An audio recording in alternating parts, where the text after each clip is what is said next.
Thank you to Kathy and to Kristen for putting this together and making this all happen this evening. Just a few reminders as we begin here. We will have a Q&A session after the event. So if you have a question and you're in the room, please raise your hand and our lovely assistant Pat will bring a microphone over to you so you can ask your question.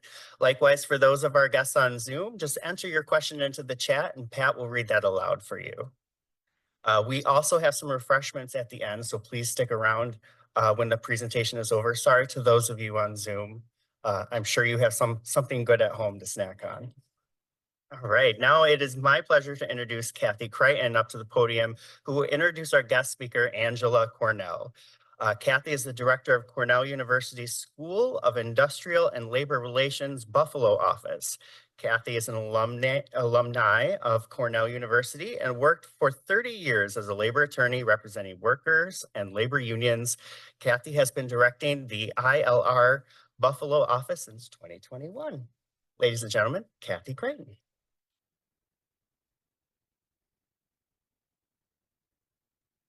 Hi, everyone. Thanks for being here. I want to thank the Teddy Roosevelt inaugural site for having us here each year for this annual event, this speaker series that's open to the public. We really appreciate it. I want to thank our Cornell alumni friends, the Cornell Club of Buffalo and the ILR Buffalo Alumni Club. Harvey Sanders is here. Is Sarah Puskin here? Cornell Club? All right. We also have with us this evening the wonderful High Road class of 2024. Give yourselves a round of applause. Cornell runs this program with the Partnership for the Public Good. That's a progressive think tank of 340 partners, and its founding member, Sam McGavran, is in the back of the room. Nice to see you, Sam. This is our 16th year of bringing talented undergrad Cornell students to Buffalo to work with social justice organizations. The young people are the highlight of my year, and you fill me with joy every day. Thank you so much. And we have two High Road alums in the room as well, Mike Dolce and Lily Karras. Thanks for being here. I'm really delighted to introduce and welcome our speaker, Angela Cornell, who is a professor at the Cornell Law School. Professor Cornell is a human rights lawyer, and she's also a labor lawyer. She's had a really varied career. She's worked in firms representing labor unions and workers. She's been the commissioner of labor in New Mexico. She's worked around the globe. And the one thing that she's had in common with all of her work is that she's working for democracy and the rights of workers in their workplaces. So thank you for all your work, Angela. At Cornell, Angela founded the Labor Law Clinic, and she's also a professor of labor law at Cornell. Angela's recent work is on labor and democracy and how the labor movement is a catalyst and critical to upholding democracy. So in essence, that a robust democracy, robust labor movement, excuse me, is key to a robust democracy. And at this time, it's just kind of gives me goosebumps to think about being in this place in this time to talk about democracy. When a mere 4 days ago, it seems like a lifetime ago, but a mere 4 days ago, a 20-year-old attempted to assassinate President Trump in Butler, Pennsylvania, which is not very far from where we are now. And we stand in this place, the Wilcox Mansion, where Teddy Roosevelt was inaugurated after President William McKinley was assassinated up the road in 123 years ago in 1901. There was political violence then, political violence now. The repercussions of the assassination of President McKinley led to an increased surveillance state, which led to the FBI, and it led to the Secret Service having to protect presidents or not. And after the anarchists killed President McKinley, other suspected anarchists were rounded up and jailed. There was a period of unrest and violence and murder. And these 4 days after Donald Trump's failed assassination, we see fists raised in the air, fight, fight, fight, echoing the words of the former president. We're hearing calls for the demise of democracy. The demise of democracy. And that since our government isn't working for us, maybe we don't even need a democracy. Maybe we could be better off with a dictator. Donald Trump says he's going to dismantle and is in the process of already happening, dismantling the regulatory state and saying he's going to clear out his political enemies, all with the sanction of the Supreme Court, which recently ruled that he has almost full immunity to do whatever he wants should he win the election in November. So this time coming together to talk about democracy couldn't be more opportune, Angela, and I'm so grateful that you're here to talk with us tonight and hopefully to give us some context to what we're seeing in the world around us and to give us some hope. And I present you with Angela Cornell.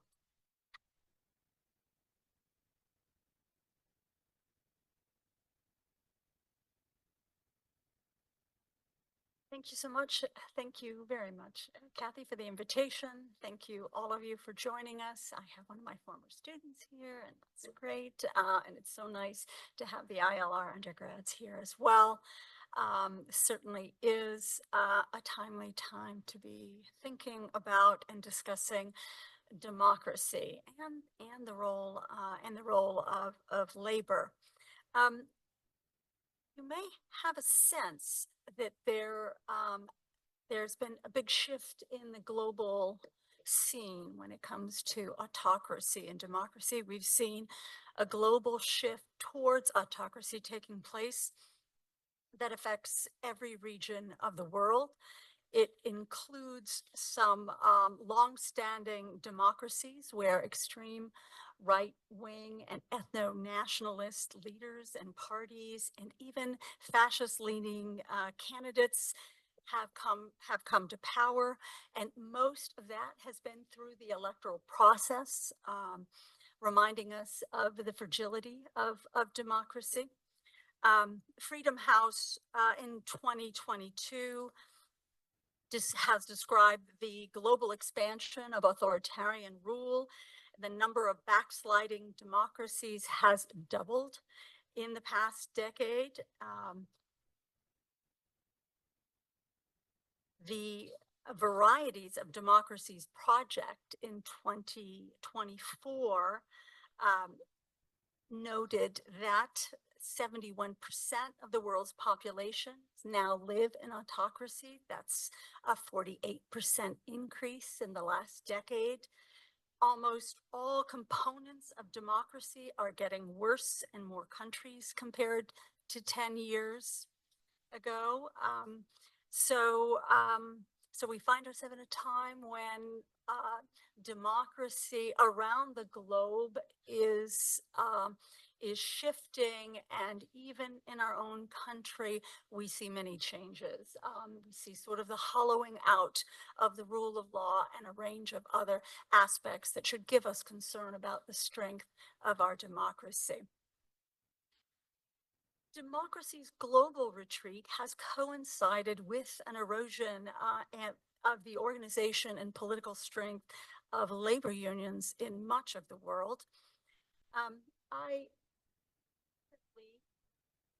co-edited, oh, the slides are not, oh. Yeah, the slides aren't working, huh? Sorry, I thought my slides were. That's okay. So I co-edited the Cambridge Handbook on Labor and Democracy with Mark Behrenberg. Oh, there we go. Thank you. All right. And in the edited volume, we explore how democratic regress has been fostered by the weakening of the labor movement. And before I get very far into my presentation, I wanted to try to get your thoughts about ways you think the labor movement has contributed to the strengthening of democracy. This is a question that we passed along to the students ahead, but I also invite any of you to share your thoughts. I really hope this evening that we can have you involved in our conversation. You have thoughts, you have ideas, you have questions. So I want to involve you in this conversation. So we'll start with the question of whether you have thoughts about or ideas about how the labor movement has contributed to the strengthening of our democracy. Any thoughts? Yes.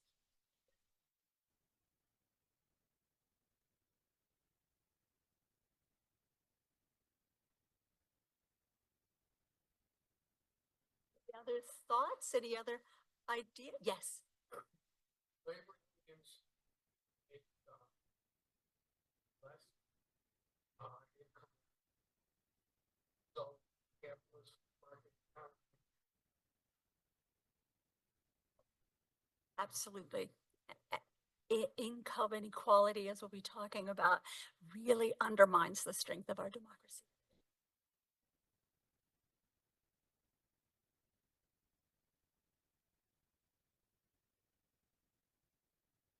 Yes, yes. Any other thoughts?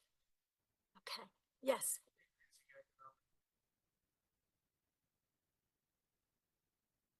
Absolutely. Yeah. Thanks. We did a study. Are more likely they had like but happiness, less death. That's great. So these were all good, and we'll have other opportunities to get your input as we go through. And you should not hesitate to raise your hand and contribute if you have questions or comments as we're going through. You do not have to wait until the question answer period. If something strikes you, do raise your hand. So the critical importance of labor rights and social justice, peace, and democratic stability has been recognized for a very long time. The Treaty of Versailles, oh good, it's working now, let's go back. The Treaty of Versailles, which ended the First World War in 1990, created the International Labor Organization, referenced these issues, referenced the critical importance between labor and social justice and securing peace. The ILO Constitution mentions, focuses on how indispensable it is for universal and lasting peace, how indispensable it is to have labor unions. Labor unions play a critical role in securing lasting peace and social justice. Labor unions are referenced in the International Bill of Human Rights, which are the three most important international treaties: the Declaration of Human Rights, the International Covenant on Civil and Political Rights, and the International Covenant on Economic, Social, and Cultural Rights, which focus on, which have references to the rights of everyone to form a trade union, and the International Covenant on Economic and Social and cultural rights also references not just the rights to function freely of unions, but the right to strike. So there is an understanding globally, and there has been for a long time, that labor unions play an important role in the global community and in our societies, in our communities. The UN Special Rapporteur, Mina Kai, in 2016, in his report on freedom of peaceful assembly and association in the workplace, also reminded us that these rights are foundational. They are essential to human dignity, to economic empowerment, sustainable development, and democracy. They are the gateway rights. Without them, other human and civil rights are in jeopardy. Extensive research and empirical studies on unions and democracy have tended to show that organized labor plays a supportive and often a critical role in forging and defending democracies. Around the globe, in many countries that had to transition from from authoritarian regimes to democracy, it was labor unions that have been instrumental in that fight and fighting for democracy, understanding that if there was not democracy, they would not be able to realize freedom of association. So democracy and the realization of labor rights are, of course, interrelated. So the working, oops, see.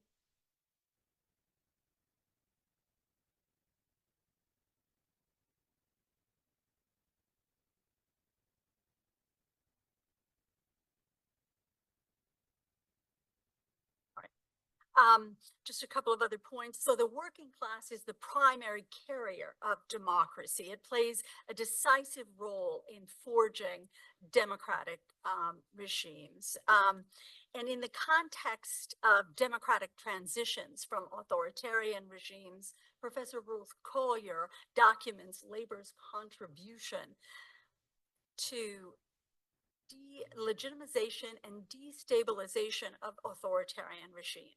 Hence, it really provokes the transition and plays an oppositional role to authoritarian regimes. And that's why we have seen over the years that organized labor is often one of the first targets. In Nazi Germany, organized labor was targeted. In Mussolini's Italy and in Franco's Spain, labor unions were targeted.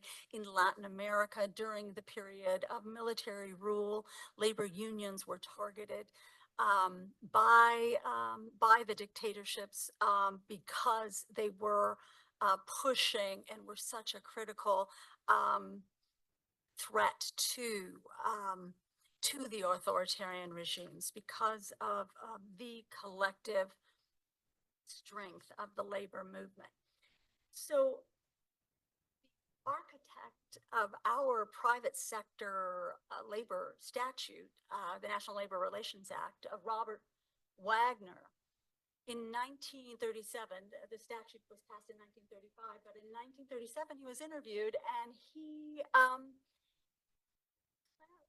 that the struggle for a voice in industry through the process of collective bargaining is at the heart of the struggle for the preservation of political as well as economic democracy in the US. So he really saw labor rights and the realization of freedom of association in the US as being the ticket for both political as well as economic democracy. And John F. Kennedy also shared that view. Those who would destroy or further limit the rights of organized labor, those who would cripple collective bargaining or prevent the organization of the unorganized, do a disservice to the cause of democracy.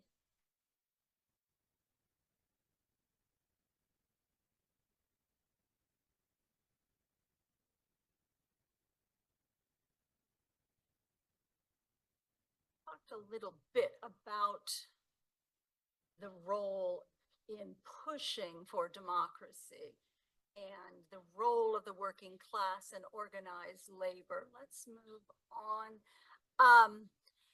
This is a critically important point. Now we see the way some autocrats focus on dividing society, either using race or ethnicity or immigration status. We see xenophobia often surfacing, attacks on unions. And a recent research in Western Europe involving right-wing ethno-nationalist parties concluded that unionized workers and middle are actually less likely to vote for the radical right than non-unionized, even though the radical right is garnering more support from the working class. But it's less likely that unionized workers will support extreme parties and leaders than non-unionized workers. Why is that? In part, we can talk more about it and you can share your ideas about it as well, but in part, it is the way unions bring together different races and ethnicities in the workplace, and they work toward the common goal of advancing their collective interests.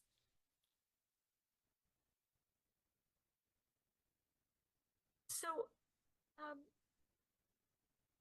there's a few other points I want to make about the role of unions in democracy. In the US, unions are democratic. They are majoritarian. And they most frequently support the interests of the majority, right? Unions support women's rights, the right of women to choose. Unions are extremely effective in dealing with discrimination in the workplace.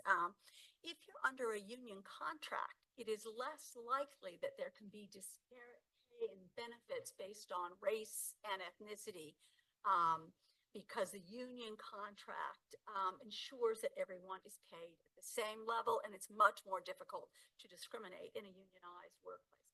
Unions have been significant supporters of civil rights. So unions are critically important for strengthening democracies, but in the US, our union density rate is only 10%. It is the lowest of all industrialized democracies, despite the fact that we have record support for unions. We have right now, in the last couple of years, it's been in the ballpark of 70% support for unions. As union density has declined, we have lower wages, growing income inequality. Now we have the highest income inequality of any industrialized democracy. The majority of full-time workers did not share in the economic growth of the last 40 years, and workers feel it, especially if they aren't unionized. Economic gains that should have been going to the bottom 90% were redistributed to the top 5%. So we have skyrocketing CEO compensation, which has risen 1,460% since 1978. And we have the growth of centibillionaires. What are centibillionaires? If they have at least $100 billion, then they are a centibillionaire. I didn't even know the term until fairly recently. So we have to do more to ensure that workers who want unions have the ability to do so. And unfortunately, workers face many, many obstacles. Workers deserve higher wages, better benefits, and certainly paid leave. They deserve the job security that comes with a union job. I asked you a moment ago about labor's contribution to strengthening democracy. And now I wondered if you had thoughts about labor's contribution to social citizenship. Do you have any ideas on that point? Can you think of ways in which unions have expanded citizenship? Look over at the students and see, since they've been thinking about any thoughts? Yes.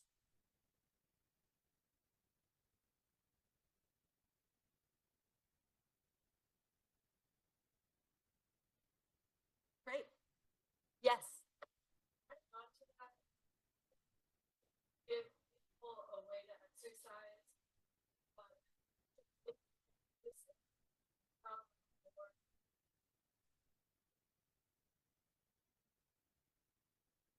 That's great. Yes, sometimes we refer to that as schools of democracy, when labor unions actually have a lot of training for their membership. And so they get training for dealing with democracy, with collective bargaining in the workplace, and those skills also translate to working for democracy outside of the workplace. So a few other thoughts on that point. So certainly in those countries that were under authoritarian rule, organized labor played an instrumental role in the transition to democracy. But additionally, labor unions have gone beyond. I mean, citizenship meant not just the right to vote, but labor unions have fought for economic interests and a dignified life, right? Social security, the right to health care, time off. So these social citizenship rights. So economic interests that that exceed political rights. As you may have a sense, labor unions are what some scholars think are the most prominent and effective voice for economic justice. The labor movement was critical in the successful New Deal programs, including the passage of labor protections, the social safety net, including social security, minimum wage, overtime protections, workplace health and safety. Unions build political power at the local, state, and global level that advances policies that benefit working people. Now, these are also ideas that have come up in our conversation earlier. So, you know, unions build this political power, and this power can advance the policies that benefit working people and help to counterbalance the role of transnational capital, as was mentioned. And of course, unions reduce inequality.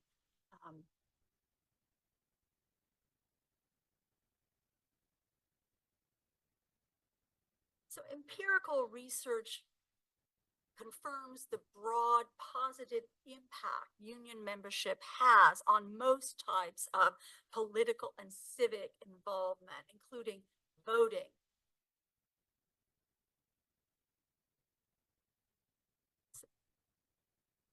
voting, protesting, signing petitions. Unions increase the likelihood of voting by 18%. And again, it's part of the schools of democracy system that takes place inside unions. They play a unique role in bringing the voices of the voices of the working class into American political life, which is some of the conversations we've had earlier. And we started talking about this a moment ago, but there's been recent research that also has confirmed that union membership reduces racial resentment towards African Americans. And in part, it's because of the strategic incentive to mitigate racial resentment among the rank and file so that they can be a more cohesive force advancing their economic and political interests. But there's research in the US and also in Europe that confirms that. In 1947, W.E. Du Bois also said that, and he was really mainly referring to the CIO unions at the time, that the greatest and the most effective effort toward interracial understanding among the working masses has come about through trade unions. Now that's not to say that trade unions haven't also played a role in racial discrimination. That is certainly the case. But let me say that in the broader picture, unions really have worked very effectively to bring different kinds of people together in the workplace. And this is particularly important because we live in such a segregated society. So many residential communities and churches are really divided, but the workplace brings different kinds of people together, and it spreads interracial tolerance and understanding. course, Dr. Martin Luther King was a big supporter of the labor movement. The labor movement, in his words, was the principal force that transformed misery and despair into hope and progress. You may know that he was assassinated while he was supporting the sanitation workers in Memphis, Tennessee in 1968. So he was a big supporter of organized labor, and he really understood that terms like right to work were really an effort to undermine labor unions and destroy the ability of workers to bargain collectively.